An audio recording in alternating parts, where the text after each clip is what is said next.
Hello students, I am Dr. Meenakshi Jindal from Dayanand College, Hisar. The topic of my today's presentation is carrier vectors and reservoirs. Good morning students.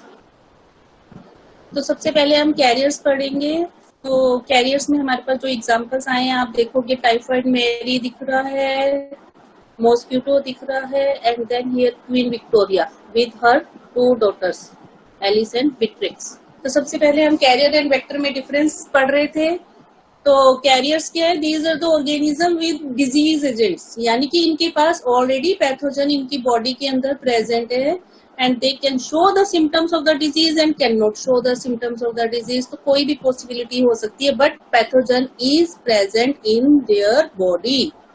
Okay, but vector क्या है? Vector क्या काम करेंगे? ये एक host से pathogen उठाएंगे, अपने ऊपर कैरी करेंगे and then they transfer this pathogen to another host. It means they work like secondary or intermediate host. तो वेक्टर क्या हुआ? It is an organism that transmit disease causing pathogenic organism from an infected person to a healthy person. अब इनके types क्या है? Career 2 types के हुए on the basis of presentation of the symptoms of the disease और not. तो 2 types के हो गए, asymptomatic and symptomatic. Asymptomatic carriers name indicate कर रहा है, ए मतलब अब्सेंट, सिम्टोमेटिक मतलब सिम्टम्स, जिसके अंदर सिम्टम्स डिजीज के अब्सेंट हो यानी कि वो शो ना करे। तो these are the healthy carriers. So it is a person that has become infected with the specific pathogen but does not display symptoms of the disease. But it can transmit disease from itself to other. अब symptomatic मतलब जो symptoms को show करे। तो it is that infected person which can display disease symptoms and also transmit disease from itself to other healthy person. इसी तरह vectors 2 types की होगी, मैकेनिकल एंड बायोलॉजिकल। मैकेनिकल मतलब जिसके अंदर पैथोजन तो प्रेजेंट है, अंदर भी हो सकता है बाहर भी हो सकता है। तो it is that organism which transmit pathogen but pathogen does not undergo any kind of development in the vector, यानी कि पैथोजन की कोई डेवलपमेंट नहीं होती वेक्टर में, सिर्फ वेक्टर ट्रांसफर करेगा पैथोजन को फ्रॉम एक ऑर्गेनिज्म टू अनदर ऑर्गेनिज्म। ठीक है, ये ज्यादा डेंजरस नहीं होता। जैसे कि हमारी हाउस फ्लाइज हैं, कहीं पर भी कहीं से भी पैथोजन उठा लेंगी, हमारे ईटेबल्स पर बैठेंगी और उसको कंटेमिनेट कर देंगी विद द पैथोजन, और जब हम उस ईटेबल को खाएंगे तो हमारे अंदर चला जाएगा पैथोजन। तो उस पैथोजन की हाउस फ्लाई के अंदर कोई डेवलपमेंट नहीं हुई, सिर्फ ट्रांसफर हुआ है pathogen from contaminated area to our food and then through food to our body. Biological vector क्या हुए? जिसके अंदर जिस वेक्टर के अंदर पैथोजन अपनी लाइफ साइकिल की कोई स्टेज डेवलप करता है यानी कि कंप्लीट करता है। तो it is that organism in which pathogenic organism completes its development stage before being transmitted to other susceptible host. ये ज्यादा डेंजरस है, जैसे कि मलेरिया हो जाता है हमें फीमेल एनोफिलीज मॉस्किटो के काटने से, क्योंकि क्या करता है जिस टाइम पर female anopheles mosquito, infected anopheles mosquito हमारे को बाइट करता है तो प्लाज्मोडियम की इन्फेक्टेड स्टेज स्पोरोजोइट को हमारे अंदर इंजेक्ट कर देता है और फिर वो हमारे अंदर इंजेक्ट हो गया तो हमें मलेरिया कॉज करेगा। ठीक है, इसको अब हम डिटेल में पढ़ेंगे। सबसे पहले कैरियर्स, फर्स्ट हम एग्जांपल पढ़ेंगे एसिम्प्टोमेटिक कैरियर्स के। फर्स्ट एग्जांपल है मैरी मेलन, मैंने तुम्हें पहले इसकी फोटो भी दिखाई है। तो Mary Mallon is also known as Typhoid Mary. इसने ये क्या काम करती थी? न्यूयॉर्क में कुकिंग का काम करती थी। तो she work as a cook in some families of the New York. Along with some families, she also cooked food in a mess for soldiers. कब ये क्या करती थी? सोल्जर्स के लिए भी काम करती थी, फैमिलीज के लिए भी काम करती थी। मैरी मेलन के अंदर साल्मोनेला टाइफी था, ठीक है, ये बैक्टीरिया उसके अंदर पड़ा हुआ था, बट वो शो नहीं करती थी, वो अपीयर होती थी बिल्कुल हेल्दी। तो she was perfectly healthy, but bacteria उसके अंदर पड़ा हुआ है साल्मोनेला टाइफी, जो कि टाइफॉइड फीवर को कॉज करेगा। तो it means Mary Mallon is a symptomatic carrier of salmonella typhi. ठीक है, तो कुकिंग के टाइम पर उसने अप्रोक्सीमेटली 50% को इन्फेक्ट कर दिया विद दिस बैक्टीरिया। फिर हेल्थ कमीशन ने उसको आइडेंटिफाई किया that she is the carrier of this bacteria and they quarantine it. तो क्वारंटाइन हो गई, लेकिन क्वारंटाइन होने के बाद भी अबाउट जो उसने 50 पीपल्स को इन्फेक्ट किया था उनमें से 1 से 6% पर्सन्स फिर भी कैरियर रह गए लाइक मैरी। बाकी तो रिकवर हो गए, बट फिर भी 1 to 6% persons are was become carriers। ठीक है, तो इस तरह से मैरी मेलन को टाइफॉइड मैरी कहते हैं। इसी तरह रिचर्ड गिलबर्ट है which was another asymptomatic carrier of the typhoid fever. फिर हमारे पास सेकेंड एग्जांपल आता है asymptomatic HIV infection. HIV infection जब सेकेंड स्टेज पर होती है तो उस स्टेज को कहते हैं क्रोनिक HIV इन्फेक्शन और क्लिनिकल लेटेंसी। इस स्टेज पर HIV अपने कोई सिम्टम्स शो नहीं करता, लेकिन ये वायरस हमारी बॉडी के अंदर मल्टीप्लाई कंटिन्यूसली करता रहता है। तो अब ये मल्टीप्लाई हो रहा है हमारी बॉडी के अंदर, तो हमारे इम्यून सिस्टम को स्लोली वीक कर देगा, बट पर्सन कोई भी सिम्टम शो नहीं करेगा।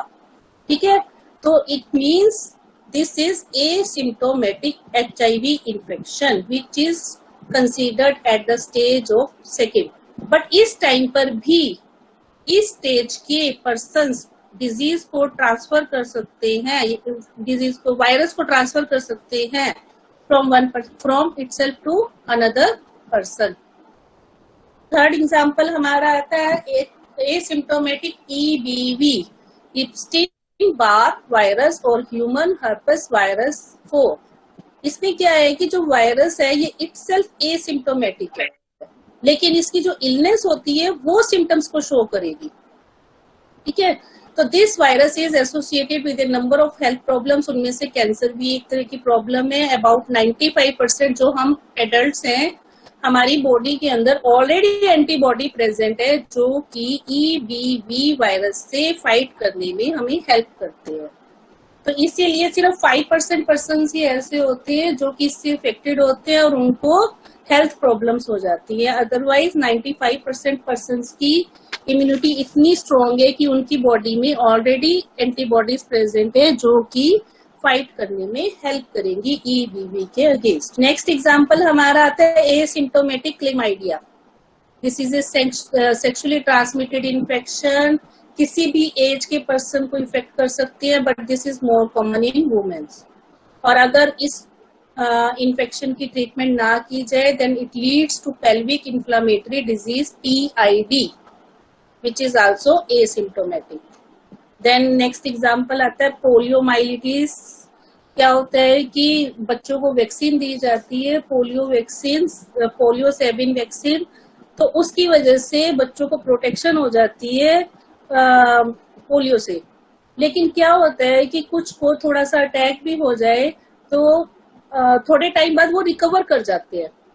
ठीक है, 2 या 3 वीक लगते हैं उनको रिकवर होने में, मगर कुछ तो रिकवर कंप्लीट हो जाते हैं, कुछ रिकवर तो हो जाते हैं। सिम्टम्स उनके बिल्कुल ये शो करते हैं कि दे रिकवर्ड, बट वायरस उनके अंदर रह जाता है। तो वो क्या करता है कि वो ट्रांसमिशन में हेल्प करता है कि उससे दूसरे पर्सन को चली जाए या हेरिडिटरी हो जाए, चाहे कुछ भी हो जाए, बट उसके अंदर वायरस रह जाता है। ठीक है, तो this is reported in small number of asymptomatic carriers who continue to produce active virus for years after their exposure to oral Sabin vaccine. Vaccine देने के बाद भी पोलियो का वायरस आ जाता है, रिकवरी हो जाती है, ठीक हो जाते हैं, बट वायरस उनके अंदर कंटिन्यूसली पड़ा रहता है। तो they also becomes example of asymptomatic carrier. अब एसिम्प्टोमेटिक कैरियर तो हमने पढ़ा, अब हम इसको जेनेटिक्स के हिसाब से लेकर चलेंगे कि जेनेटिक्स के अकॉर्डिंग क्या होएगा। क्या होते हैं कि जो एसिम्प्टोमेटिक कैरियर्स होते हैं ये क्यों नहीं शो कर पाते अपनी इलनेस को या सिम्टम्स को, क्योंकि उनके अंदर एक रिसेसिव एलील इनहेरिट हो जाता है, चाहे म्यूटेशन से हो चाहे किसी भी वजह से हो, एक रिसेसिव एलील आ जाता है, they becomes in the heterozygous condition. तो carriers are the heterozygotes, so they can not represent the illness या सिम्टम्स ऑफ द डिजीज. ठीक है. अब ये इस रिसेसिव एलील को carriers can transmit this recessive allele to their offsprings, यानी कि वो अपने चिल्ड्रंस में भी इसको ट्रांसमिट कर सकते हैं. एंड ये रिसेसिव एलील एक्सप्रेस भी कर सकता है, लेकिन तब एक्सप्रेस करेगा when it comes in the homozygous condition. Homozygous recessive condition मतलब होमोजाइगस तो हो but in the recessive. Okay. तो जैसे कि ये नीचे एग्जांपल दिखा भी रखा है कि दो पेरेंट्स है, दोनों कैरियर हैं, दोनों हेटेरोजाइगस कंडीशन में है. तो उनके पॉसिबल कॉम्बिनेशंस में आप देखोगे कि होमोजाइगस डोमिनेंट बना, हेटेरोजाइगस बना, होमोजाइगस रिसेसिव बना. तो जो हेटेरोजाइगस बने दे आर द 50%. तो 50% तो बन गए एसिम्प्टोमेटिक कैरियर्स. एंड जो होमोजाइगस रिसेसिव बने these are 25%, they can show the disease symptoms. It means कि अगर दोनों पेरेंट्स कैरियर हो तो 25% चांसेस हैं कि उनके offsprings can show the disease symptoms, यानी कि वो सिम्टोमेटिक बन जाएंगे. तो सिर्फ 25% चिल्ड्रन कैन बिकम सिम्टोमेटिक और 50% remains asymptomatic and 25% are normal भी हो सकते हैं. अब इसके एग्जांपल्स क्या हुए, जो जेनेटिक्स के थ्रू हम हेरिडिटरी कैरियर्स पढ़ रहे थे उसके एग्जांपल में फर्स्ट आ गया Queen Victoria and her daughters princess Alice and Beatrix. Queen Victoria जो थी she suffered from haemophilia. Haemophilia क्या डिजीज हुई कि अगर आपकी बॉडी को कोई इंजरी हो जाए तो ब्लड क्लोट करने से फेल हो जाता है, यानी कि ब्लड क्लोटिंग नहीं हो पाती और ब्लीडिंग कंटिन्यूस होती रहती है. तो this is X linked haemophilia. अब इसने क्या किया, इसकी दो डॉटर्स थी Alice and Beatrix, these are also haemophilia patients. But अब हीमोफीलिया की तो पेशेंट्स थी but these are only carriers. These are in the heterozygote condition. जब इनकी मैरिज हुई, एक की मैरिज स्पेन में होगी, एक की मैरिज रशिया में हो गई, तो इनके जो ऑफस्प्रिंग्स हुए इन्होंने उस ऑफस्प्रिंग को अपना रिसेसिव एलील ट्रांसफर कर दिया. तो फिर वही बात होगी कि 25% चांसेस कि वो सिम्टोमेटिक भी बन सकते हैं एंड 50% चांसेस कि वो कैरियर भी हो सकते हैं, एसिम्टोमेटिक कैरियर्स भी हो सकते हैं. ठीक है. नेक्स्ट एग्जांपल है हमारा sickle cell anaemia. Sickle cell anaemia में क्या होता है, हमारी बॉडी में ऑक्सीजन लेवल लो हो जाता है जिसकी वजह से हमारी नर्व्स एंड ऑर्गन्स को डैमेज हो सकता है. तो this sickle cell anaemia disease is more common in Africans which live in the US. सिर्फ अफ्रीकन अमेरिकन जो कि यूएस में लिव करते थे, sickle cell anaemia is more common in them. और 8% आर एस्टिमेटेड एज कैरियर्स. बाकी तो ठीक भी हो गए बट कैरियर रह गए उनमें से भी 8%. नेक्स्ट एग्जांपल है हमारा सिस्टिक फाइब्रोसिस. सिस्टिक फाइब्रोसिस में क्या होता है कि ऐसे सेल्स पर इफेक्ट होता है जो कि हमारी बॉडी में म्यूकस, स्वेट या डाइजेस्टिव जूसेस को प्रोड्यूस करते हैं. इसके इफेक्ट से क्या होता है कि ये जो फ्लूइड है, mucus, sweat and digestive juices, ये थिक हो जाते हैं. थिक होने की वजह से वो हमारी बॉडी में फ्लो इजीली नहीं कर पाते. तो और साथ ही वो स्टिकी हो जाते हैं जिससे कि वो पाइप्स में स्टिक हो जाते हैं. एक तो थिक ऊपर से स्टिकी, तो उनका फ्लो एक तरह से रुक जाता है. तो they can damage lungs and digestive system. North Europe में 25 इंडिविजुअल्स में से एक इज कंसिडर्ड एज कैरियर, यानी कि 25 में से सिर्फ एक ही पर्सन को कैरियर एस्टिमेट किया गया. नेक्स्ट एग्जांपल है हमारा Duchenne muscular dystrophy which is caused by mutation in the dystrophin gene. It is a sex linked recessive disease. ठीक है. एक्स लिंक क्यों है, क्योंकि एक्स लिंक इसलिए क्योंकि ये जो जीन है it is located in the short arm of the x chromosome. X chromosome की जो शॉर्ट आर्म थी उस पर डिस्ट्रोफिन जीन प्रेजेंट होता है। इस डिस्ट्रोफिन जीन में अगर म्यूटेशंस आ गई then this disease occurred.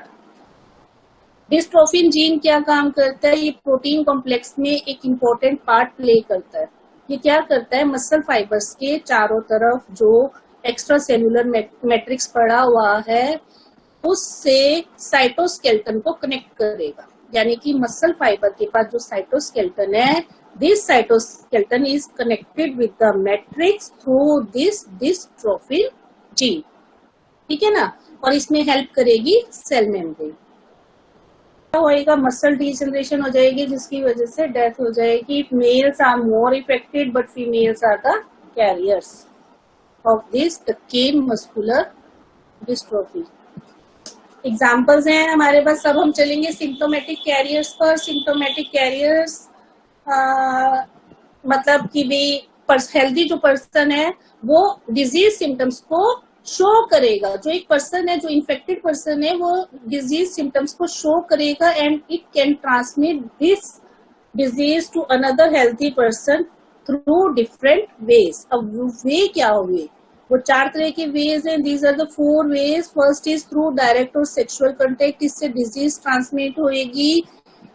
Leprosy का बैक्टीरिया, चिकन पॉक्स के वायरस एंड एड्स में आ गया HIV virus. Through food contamination से कॉलेरा का बैक्टीरिया ट्रांसमिट होएगा। थ्रू इंसेक्ट बाइट से प्लाज्मोडियम ट्रांसफर होएगा which is a malarial parasite. Culex mosquito की बाइट से वेस्ट नाइल वायरस स्प्रेड होएगा। थ्रू ईयर और ड्रॉपलेट इन्फेक्शन से निमोनिया के बैक्टीरिया एंड ट्यूबरक्लोसिस के बैक्टीरिया ट्रांसफर होंगे। ओके, वेक्टर्स में आप देख लो, इधर हाउस फ्लाई भी दिखा रखी है, rat flea, female sand fly, cockroaches and female Anopheles mosquito दिखा रखा है। तो वेक्टर में मैंने आप लोगों को ऑलरेडी बता दिया कि वेक्टर क्या होती है। ठीक है, अब वेक्टर और रिजर्वायर को हम आपस में डिफरेंशिएट करेंगे। वेक्टर तो आपको पता चल गया कि क्या होते हैं, कि वो एक ऑर्गेनिज्म से पैथोजन को कैरी करेंगे और दूसरे ऑर्गेनिज्म तक पहुंचाएंगे। एक इन्फेक्टेड पर्सन से पैथोजन उठाएंगे, तो जो उठा रहा है, जो मीडिया बन रहा है पैथोजन को ट्रांसफर करने का, दैट वाज वेक्टर। यानी कि वो मीडिया जिसके थ्रू पैथोजन एक इन्फेक्टेड पर्सन से हेल्दी पर्सन में ट्रांसफर हो रहा है, दैट वाज वेक्टर। ठीक है, और रेजर्वायर क्या है कि it is a living host, जिस पर एक पैथोजन रह रहा है। वो पैथोजन उस होस्ट को तो कुछ नहीं कह रहा, उसमें कोई डिजीज क्रिएट नहीं कर रहा, लेकिन उस होस्ट से फीड ले रहा है, ग्रो कर रहा है, रिप्रोड्यूस कर रहा है, बट उस होस्ट में कोई डिजीज कोज नहीं कर रहा। ओके, वो वहां पर तब तक रहता है उस होस्ट पर जब तक उसको एक डेफिनेटिव या टारगेट होस्ट ना मिल जाए।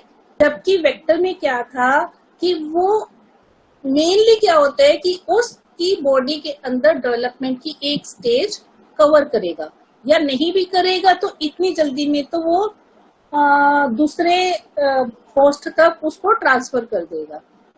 ठीक है, तो this is the difference between vector and reservoir. अब हम पढ़ेंगे वेक्टर को पूरा डेमोन्स्ट्रेट करके, एक्सप्लेनेशन में पूरी। तो फर्स्ट एग्जांपल हम लेंगे मैकेनिकल वेक्टर्स के। मैकेनिकल वेक्टर्स में फर्स्ट एग्जांपल है हाउस फ्लाइज का। हाउस फ्लाइज में जब फीमेल हाउस फ्लाई को एग ले करना होता है तो उस टाइम पर वो डिकम्पोजिंग ऑर्गेनिक मैटर पर जाएगी। जब भी हाउस फ्लाई को एग ले करने होते हैं तो वो किसी न किसी डिकम्पोजिंग ऑर्गेनिक मैटर पर ही ले करेगी। ठीक है, तो एग लेइंग के टाइम पर क्या होता है कि उस मटेरियल से, उस मैटर से, डिकम्पोजिंग मैटर से पैथोजन उसकी लेग्स पर या बॉडी हेयर्स पर आ जाते हैं, कलेक्ट हो जाते हैं। और हाउस फ्लाई क्या है, ये हमारे साथ ही रहती है हमारे घरों में। हम कितना ही इसको निकालने की कोशिश कर ले मगर ये फिर भी हमारे साथ ही रहती है। तो विद इन सेकेंड्स उसने जो पैथोजन अपनी बॉडी पर या लेग्स पर कलेक्ट करे वो हमारे ईटेबल्स पर ट्रांसफर कर देगी या ईटिंग यूटेंसिल्स पर ट्रांसफर कर देगी। तो दिस और उस ईटेबल्स को या ईटिंग यूटेंसिल्स में हम खाना खाएंगे तो हमारे फूड के साथ हमारे अंदर वो पैथोजन ट्रांसफर हो गया। तो this type of human infection is direct और ओरल। ठीक है, तो when female Lay's eggs on the decomposing organic matter. At that time, female collect pathogens on their legs and body hairs, and within seconds, this housefly transfer these pathogens to our eatables and eating utensils. कौन कौन सी diseases spread होती हैं? These are all communicable diseases: typhoid, cholera, amoebiasis, salmonellosis and bacillary dysentery.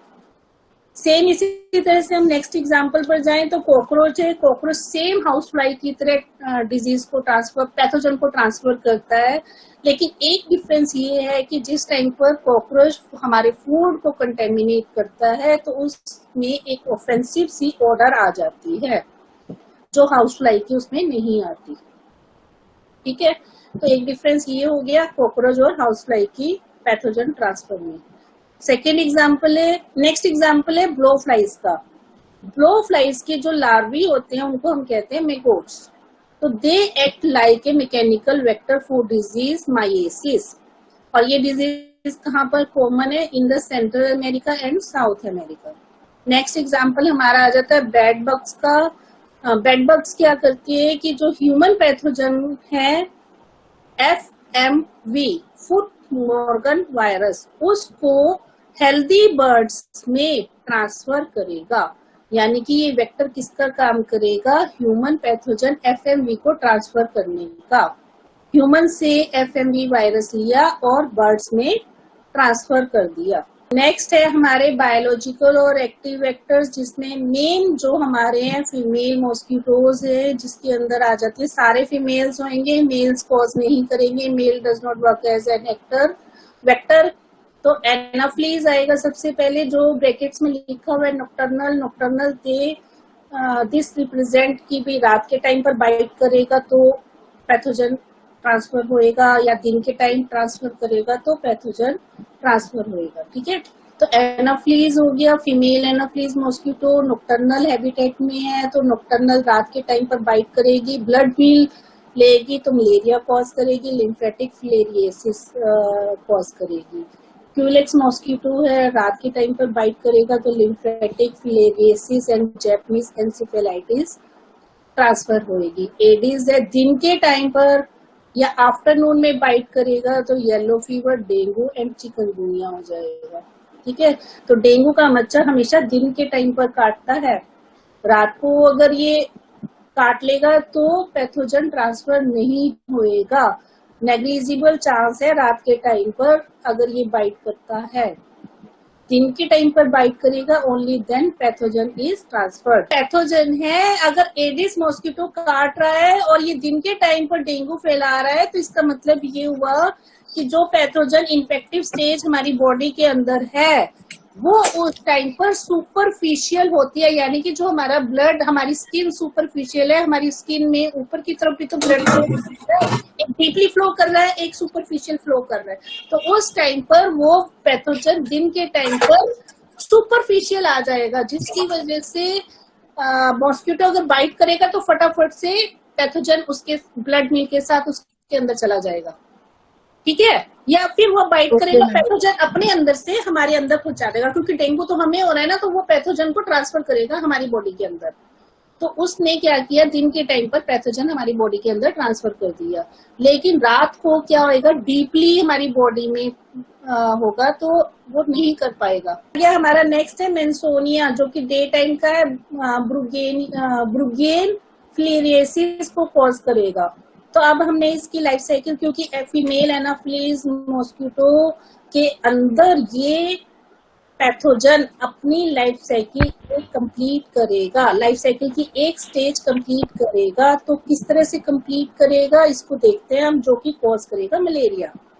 Infected human क्यों लिखा है, क्योंकि human के अंदर पहले एक मॉस्किटो बाइट करके पैथोजन को छोड़ चुका है, स्पोरोजोइट्स को छोड़ चुका है इन्फेक्टिव स्टेज को। तो उसके ह्यूमन बीइंग के अंदर उसकी सारी डेवलपमेंट हुई, गेमिटोसाइट स्टेज तक पहुंच गया, लेकिन गेमिटोसाइट्स फर्दर डेवलपमेंट नहीं कर सकते ह्यूमन के अंदर, because humans are the warm blooded humans. ठीक है, तो उसको बॉडी टेम्परेचर उतना नहीं मिल पाता जिसमें उनकी डेवलपमेंट हो सके, तो वो गेमिटोसाइट एज सच उसकी बॉडी के अंदर पड़े रहेंगे। तो उस टाइम पर अगर मॉस्किटो रात के टाइम पर बाइट करेगा तो गैमेटोसाइट पहुंच गए मॉस्किटो के अंदर, फिर पहुंच गए मॉस्किटो के स्टमक में these gametocytes are converted into male and female gametes. फिर इनका फ्यूजन हो जाएगा, फ्यूजन से जाइगोट बन गया, जाइगोट से अब ये जाइगोट कहाँ पहुंच गया, स्टमक की वॉल्स में पेनिट्रेट कर जाएगा जहां पर oocyte फॉर्मेशन होएगी। ये oocyte डेवलप हो जाएंगे in the sporozoites which is the infective stage for to cause malaria. ये स्पोरोजोइट्स जाकर सलेवरी ग्लैंड्स में एक्यूमुलेट हो जाएंगे और अगर इस तरह का इन्फेक्टेड मॉस्किटो एक हेल्दी पर्सन को बाइट करेगा तो उस टाइम पर these sporozoites are transferred to that healthy person. तो इन्फेक्टिव स्टेज क्या हुई इसके अंदर, sporozoite which is transferred to an healthy person after biting by an Anopheles female Anopheles mosquito. Next example आ गया हमारा सैंड फ्लाइज का, जो कि ट्रांसफर करेंगे protozoan parasite Leishmania. Female sand fly है, पैथोजन कौन सा है, लेशमानिया डोनोवेनी को ट्रांसफर करेंगे तो काला आजार डिजीज होएगी which is known as visceral leishmaniasis. अगर लेशमानिया ट्रोपिका को ट्रांसफर करेंगे तो डिजीज कॉज होएगी cutaneous leishmaniasis which is oriental sore. तो यहाँ पर इसकी जो इन्फेक्टिव स्टेज है प्रोमेस्टिगोट है जो कि सैंड फ्लाई के अंदर डेवलप होएगी। तो अब हम इसमें देखेंगे कि एक इन्फेक्टेड सैंड फ्लाई है जिसके पास प्रोमेस्टिगोट स्टेज है। इन इट्स प्रोबोसिस, जब इस तरह की इन्फेक्टेड सैंड फ्लाई एक ह्यूमन बीइंग को बाइट करेगी तो उसने प्रोमेस्टिगोट स्टेज को ह्यूमन के स्किन के अंदर ट्रांसफर कर दी। Now this is the infective stage. अब जब ह्यूमन स्किन में चली गई तो macrophages by the process of phagocytosis इनको इंजेस्ट कर लेंगे अपने अंदर। अब मैक्रोफेजेस के अंदर पहुंच गए प्रोमेस्टिगोट। मैक्रोफेजेस के अंदर ही this promastigote stage is converted into amastigote stage. This is the diagnostic stage. इस टाइम पर हम इन्फेक्शन को डायग्नोस कर सकते हैं। अब मैक्रोफेज की मल्टीप्लीकेशन के साथ साथ एमेस्टिगोट की भी मल्टीप्लीकेशन स्टार्ट हो जाएगी। This is also the diagnostic stage. इस स्टेज पर ह्यूमन बीइंग फुल्ली इन्फेक्टेड हो गया। ओके, इस टाइम पर अगर एक सैंड फ्लाई फिर से इस इन्फेक्टेड ह्यूमन बीइंग को बाइट करेगी तो amastigote stage along with macrophages पहुंच गई सैंड फ्लाई के अंदर along with the blood meal. Sand fly से के अंदर पहुंच गई तो पहुंच गई मिडगट में। मिडगट में amastigote stage is converted into promastigote stage. This is the infective stage. और यहाँ पर फिर इसका लॉन्गिट्यूडनल बाइनरी फिजन के थ्रू मल्टीप्लीकेशन होएगा। मल्टीप्लीकेशन होने के बाद this promastigotes are migrated towards the proboscis of the sand fly. और प्रोबोसिस में जाने के बाद अगर ये इन्फेक्टेड सैंड फ्लाई फिर से एक ह्यूमन बीइंग को बाइट करेगी तो ये साइकिल रिपीट हो जाता है। तो इसके अंदर इन्फेक्टिव स्टेज हुई प्रोमेस्टिगोट। ठीक है, which develop inside the midgut of the sand fly. तो मिडगट में सैंड फ्लाई की मिडगट में प्रोमेस्टिगोट इन्फेक्टिव स्टेज की डेवलपमेंट हुई। तो पार्ट एक डेवलप हो गया इनसाइड द सैंड फ्लाई। तो sand fly acts like a vector for the pathogen Leishmania. आता है tsetse fly which acts as a vector for the pathogen Trypanosoma. Trypanosoma gambiense को ट्रांसफर करेगी तो डिजीज कॉज होएगी African sleeping sickness. Trypanosoma rhodesiense को transfer करेगी तो disease cause होएगी ईस्ट अफ्रीकन स्लीपिंग सिकनेस। ठीक है, यहाँ पर इन्फेक्टिव स्टेज हुई metacyclic trypomastigotes. This is the infective stage. तो एक इन्फेक्टिव टेसिटसी फ्लाई अगर एक ह्यूमन बीइंग को बाइट करेगी तो at the site of wound metacyclic trypomastigotes transfer हो गए ह्यूमन बॉडी के सेल्स के अंदर। अब सेल्स में ट्रांसफर हो गए तो inside the cells these metacyclic trypomastigotes are converted into the एमेस्टिगोट्स।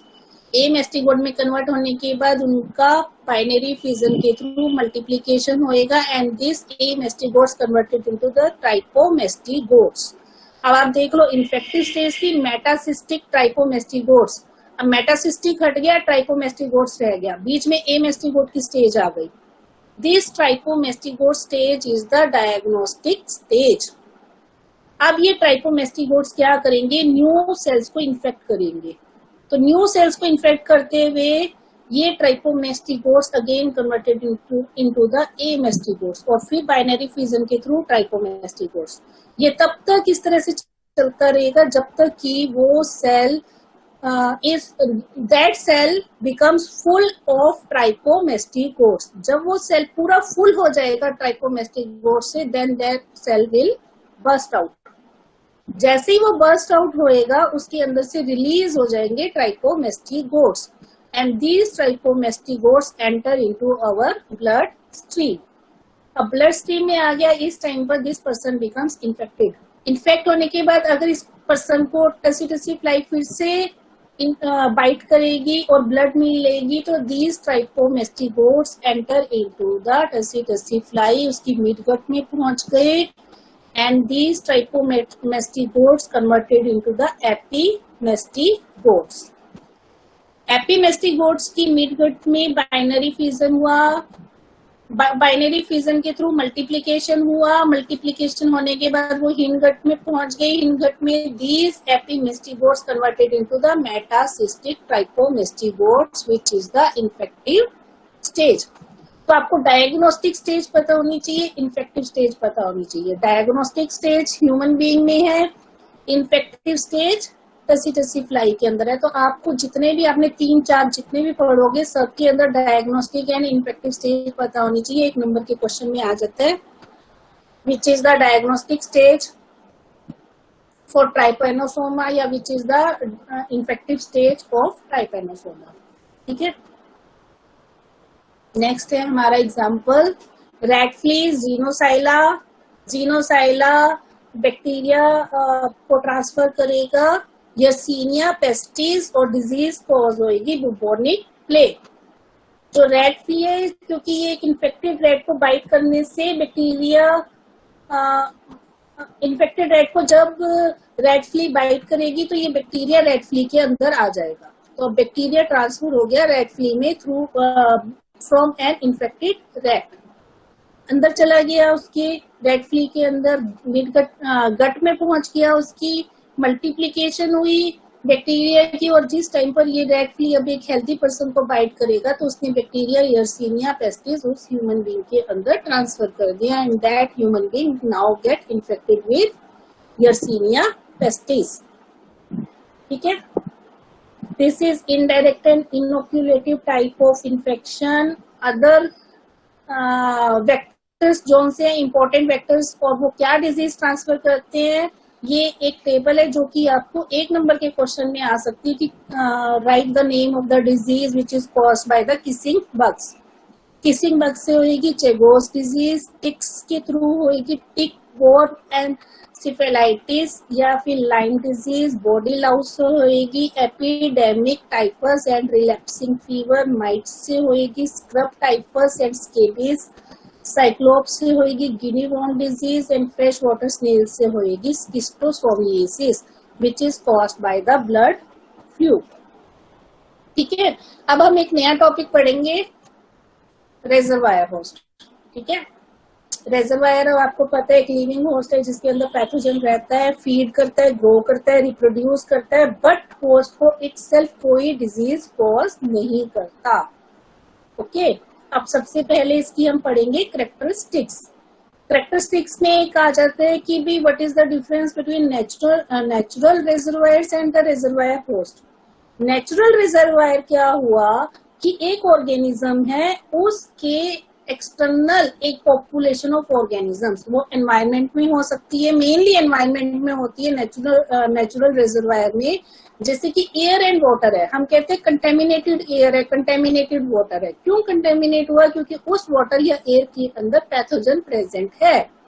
लेकिन हम ऑर्गेनिज्म है, हमारे से एक्सटर्नल है, तो it may be population of organisms external to an organism.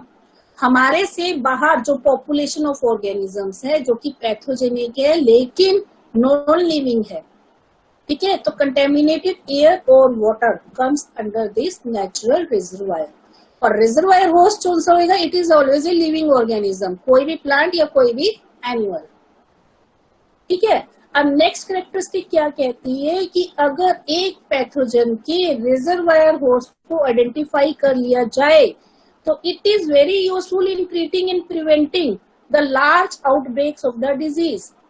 तो if reservoir host of the infectious pathogen is identified, then it is useful in treating and preventing large outbreaks of the disease. Mainly this is in the zoonotic diseases.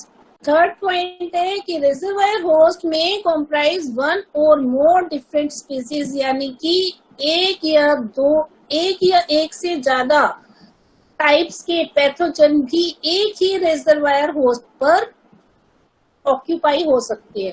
यानी कि एक reservoir host can contain one or more different species of the pathogens. एक ही जरूरी नहीं है कि एक रिजर्वायर होस्ट है तो उसके ऊपर एक ही तरह का पैथोजन हो। एक रिजर्वायर होस्ट के ऊपर दो तरह के पैथोजन भी हो सकते हैं, तीन तरह के पैथोजन भी हो सकते हैं।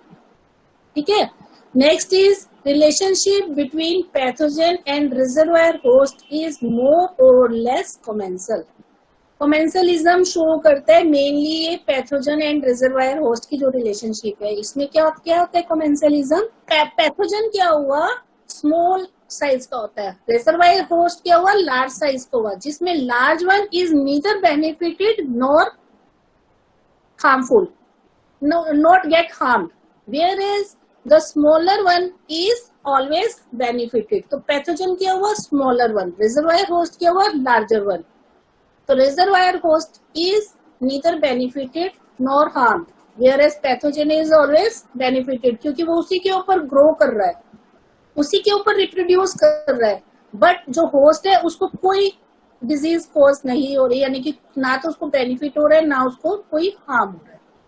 ठीक है, a multi host pathogenic organism में है मोर than one reservoir host. Multi host पहले ही लग गया उसके अंदर पैथोजन के लिए, तो it can be on more than one type of reservoir host. Types of reservoir host, तो टाइप्स में जिस तरह से कि animal can act as a reservoir host, human can act as a reservoir host. फिर आते हैं एनवायरमेंटल रिजर्वायर्स, जो कि हमारे आगे natural reservoirs. Environmental reservoir two types के हो गए, सॉइल एंड वाटर। ठीक है, तो एनवायरमेंटल बुक के अंदर इनको अलग अलग दे रखा है, लेकिन एनवायरमेंटल रिजर्वायर्स की ही टू टाइप्स है, सॉइल एंड वाटर। ठीक है, तो फर्स्ट हम पढ़ेंगे एनिमल रिजर्वायर होस्ट। अब कौन कौन से एनिमल रिजर्वायर होस्ट की तरह काम करेंगे और किस पैथोजन के लिए करेंगे, तो this table shows pathogen and animals as the reservoir host. Pathogen हो गया विब्रियो कोलेरा, जिसके लिए एनिमल्स हैं कॉपीपोड, शेलफिशेस और अबाउट 300 अदर प्लैंक्टन्स। उनके नाम नहीं दिए हमने, जो मेन थे copepod, shellfish, but 300 planktons also acts as a reservoir host for the pathogen Vibrio cholerae. ठीक है, नेक्स्ट आ गया कि जो ह्यूमंस हैं वो डोमेस्टिकेटेड एनिमल्स को तो खाते हैं, साथ ही साथ नॉन डोमेस्टिकेटेड एनिमल्स को भी खा जाते हैं। तो नॉन डोमेस्टिकेटेड एनिमल्स की मीट को कहते हैं बुश मीट। ओके, इससे जो डिजीज, इसके जो पैथोजन है वो डिजीज कोज करेंगे इबोला एंड कोविड-19। फिर आ गया लेशमानिया के लिए एनिमल्स हैं स्लोथ्स, ओपोसम एंड टेरी डोमेस्टिक डॉग्स। फिर डोमेस्टिक डॉग्स इस पैथोजन को कैरी करेगा Rickettsia कोरोनी, which causes Mediterranean spotted fever MSF। तो MSF जब लिखा होता है तो आपको इसकी फुल फॉर्म पता होनी चाहिए, एक नंबर के क्वेश्चन में ये भी पूछ लेते हैं। कुछ मैमल्स हैं जैसे कि pigs, antelopes, buffaloes, they carry Trypanosoma which causes African sleeping sickness। Brown dog tick है जो कि कैरी करता है पैथोजन, पैथोजन का नाम तो नहीं है, शायद ये रिकेशिया की ही स्पीसीज अलग होएगी, which causes Israeli spotted fever ISF। लेकिन क्या कहते हैं, पैथोजन रिकेशिया ही है बट उसकी स्पीसीज अलग हो जाएगी। फिर आते हैं ह्यूमन एज रिजर्वायर होस्ट। इसमें क्या होता है कि एक पर्सन जो कि किसी पैथोजन से इन्फेक्ट हो चुका है बट मेडिसिन लेने से वो उस पैथोजन से रिकवरी भी कर चुका है, बट वो पैथोजन अभी भी उसकी बॉडी के अंदर या ऊपर प्रेजेंट है, यानी कि रिकवरी होने के बाद भी पैथोजन खत्म नहीं हुआ, पैथोजन उसके अंदर पड़ा हुआ है, यानी कि इट बिकम्स एसिम्प्टोमेटिक। रिकवरी होगी, सब कुछ हो गया, लेकिन बॉडी के अंदर से पैथोजन नहीं गया, it means it becomes asymptomatic carrier. तो that person becomes asymptomatic carrier, जिसके अंदर फिर वही पोलियो वायरस का एग्जाम्पल एंड टाइफॉइड मैरी का एग्जाम्पल आ जाता है। क्योंकि पोलियो वायरस में भी क्या होता है कि भाई 75% तो बिल्कुल ही रिकवर हो जाते हैं, उनके अंदर से पैथोजन भी खत्म हो जाता है, बट 25% पर्सन अभी भी ऐसे रह जाते हैं जिनके अंदर पोलियो वायरस रिकवरी के बाद भी खत्म नहीं होता, they becomes asymptomatic carrier for the polio virus. और टाइफॉइड मैरी का तो आपको पता ही है कि she was the carrier of the Salmonella typhi which is the positive bacteria for the typhoid fever. इसके बारे में हमने पहले पढ़ ही लिया है। तो ये दोनों examples human as reservoir host में polio virus and Mary Mallon का एग्जांपल आएगा। फिर आते हैं हमारे पास environmental reservoirs which are the non living reservoirs, जो कि पैथोजन को कैरी करेंगे outside the body of the human beings और एनिमल्स। ठीक है, तो these non living reservoirs acts as a source of infection. Two types के हो गए, सोइल एंड वाटर। तो सबसे पहले हम जो दोनों के लिए कॉमन है, सोइल एंड वाटर के लिए both reservoir host, Acinetobacter baumannii. तो Acinetobacter baumannii which is a rod shape gram negative bacteria, ये क्या है कि सोइल और वाटर दोनों इसके लिए रिजर्वायर होस्ट का काम करेंगे। It this bacteria is multi drug resistant. Multi drug resistant हो गया, इट मीन्स हम कोई सी भी दवाई ले ले, एक दवाई ले ले उससे आराम नहीं आया, दूसरी ली उससे भी आराम नहीं आया, तीसरी ली उससे भी आराम नहीं आया। क्यों? क्योंकि ये बैक्टीरिया मल्टी ड्रग रेजिस्टेंट है। बहुत सारी मेडिसिन ऐसी है जो इस बैक्टीरिया पर कोई इफेक्ट नहीं करती, इसीलिए this bacteria is responsible for 80% human infections. Multi drug resistance है, नाम याद कर लो, एसिनेटोबैक्टर ब्यूमैनी। ठीक है, रिजर्वायर होस्ट है इसके लिए सोइल एंड वाटर बोथ, दोनों के दोनों कैरी करेंगे इस बैक्टीरिया को विच is A gram negative bacteria. अब हम सिर्फ वाटर के रिजर्वायर्स पढ़ेंगे, जो वाटर एक्ट करेगा किन पैथोजेंस के लिए as a net. Water as, ये इजी सा, इसमें कोई ज्यादा नहीं है। Water as reservoir of pathogens. Water आपको पता है कि लाइफ के लिए कितना इसेंशियल है, फिर भी ज्यादातर जो हमें डिजीज होती है वो थ्रू वाटर होती है, बिकॉज हम कंटेमिनेटेड वाटर पी लेते हैं। ठीक है, तो क्या क्या डिजीजेज है? Important bacterial diseases which are transmitted through contaminated drinking water. तो फर्स्ट डिजीज है cholera which is due to the pathogen Vibrio cholerae. Typhoid है साल्मोनेला टाइफी। फिर आते हैं bacillary dysentery which is due to the Shigella dysenteriae, shigellosis भी कहते हैं इसको। नेक्स्ट है हमारी soil as the reservoir of pathogen. Soil बहुत सारे पैथोजन्स को कैरी करती है।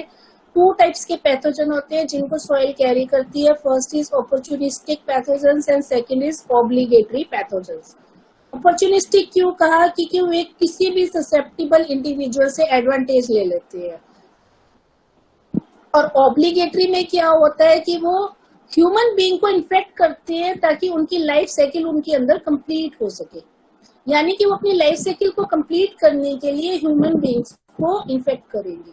और अपॉर्चुनिस्टिक क्या करेंगे कि भाई एडवांटेज लेंगे ससेप्टिबल इंडिविजुअल से, वो हम भी हो सकते हैं, एनिमल भी हो सकते हैं।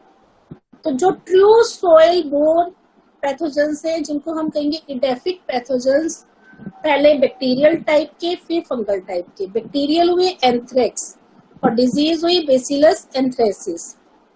ठीक है, नेक्स्ट हो गया बोटुलिज्म जो कि क्लोस्ट्रीडियम बोटुलिनियम, इसका डिजीज कॉज होगी। लेप्टोस्पाइरोसिस में लेप्टोस्पायरा इंटेरोगेंस डिजीज कॉज होगी। टेटनस पैथोजन से क्लोस्ट्रीडियम टिटेनी डिजीज। टेटनस में पैथोजन इधर आने थे, डिजीज कोज उधर लिखनी थी। चलो तुम देख लेना, ये पैथोजन के नाम इधर हो जाएंगे और डिजीज कोज उधर हो जाएगी। फंगल पैथोजेंस हो गया, एस्पेरिलेगस स्पीसीज जिसने एस्पेरिलियोसिस कॉज किया, ब्लास्टोमाइसिस जिसने ब्लास्टोमाइकोसिस को कॉज किया, राइजोपस जिसने म्यूकोरमाइकोसिस को कॉज किया। नेक्स्ट आगे, सोइल ट्रांसमिटेड पैथोजेंस, कुछ ऐसे पैथोजेंस है जिनको सोइल के थ्रू ट्रांसमिट होते हैं हमारे अंदर, जैसे कि एनसाइलोस्टोमा ड्यूडिनेल जिसने एनसाइलोस्टोमियासिस कॉज करी, ये तो आप पढ़ ही चुके। एंटामीबा हिस्टोलिटिका जिसने कॉज किया अमीबियोसिस, गियार्डिया इंटेस्टाइनेलिस जिसने गियार्डियसिस को कॉज किया, एस्केरिस लुम्ब्रिकोइड्स जिसने एस्केरियसिस को कॉज किया, बेलेंटिडियम कोलाई जिसने बेलेंटिडियसिस को कॉज किया, टोक्सोप्लाज्मा गोंडी जिसने टोक्सोप्लाज्मोसिस डिजीज कॉज करी। ठीक है, तो यहाँ पर ये हमारा टॉपिक खत्म होता है, जिसमें आज हमने कैरियर पढ़ लिए, वेक्टर पढ़ लिए एंड देन रिजर्वायर होस्ट पढ़ लिए। Okay bye. Now students, the topic is over. I tried all my best to explain this topic in a very simple language and by differentiating the three topics: carrier, vector and reservoir.